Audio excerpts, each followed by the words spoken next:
Potato babka is a dish from Poland, from the Podlasie region.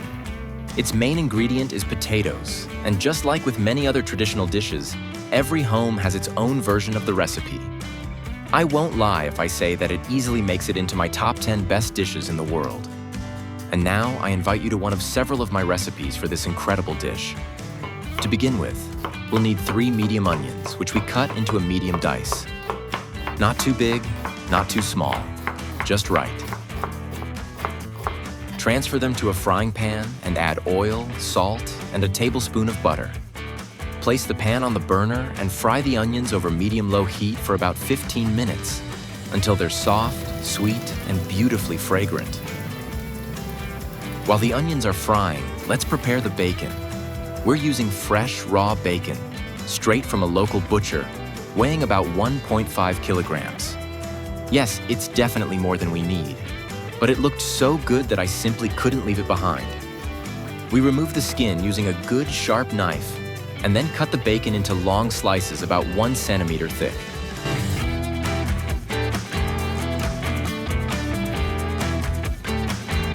Now let's move on to the potatoes. Some people insist on using only specific potato varieties for babka. And me? I choose large potatoes, simply because there's less peeling involved.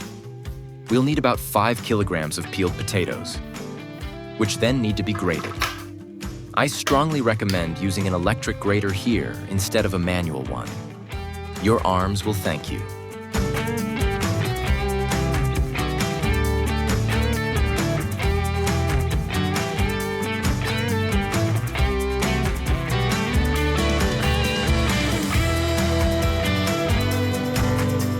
Once all the potatoes are grated, transfer the mixture to a large bowl.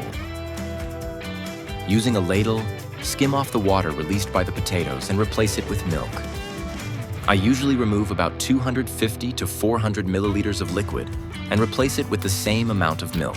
To the potato mixture, add 3 beaten eggs, a generous amount of salt, plenty of black pepper, and about half a teaspoon of ground nutmeg. Add all of the fried onions from the pan and mix everything thoroughly until well combined.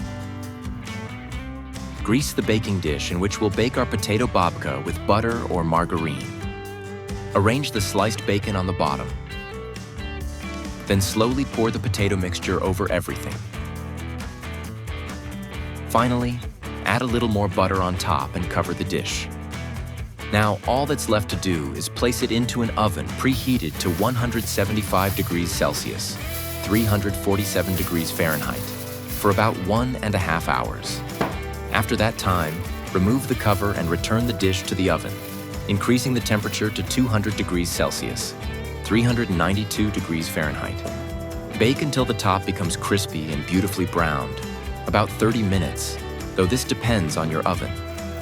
At this point, the babka is ready to eat. Just as there are many recipes, there are also many ways to serve potato babka, on its own, with pickled cucumbers, with sour cream, or as a side dish to meat. But my absolute favorite way is when there's some babka left over the next day. Then I cut it into thick slices and fry them in a hot pan until golden brown. That's when it's at its very best, crispy on the outside and soft on the inside.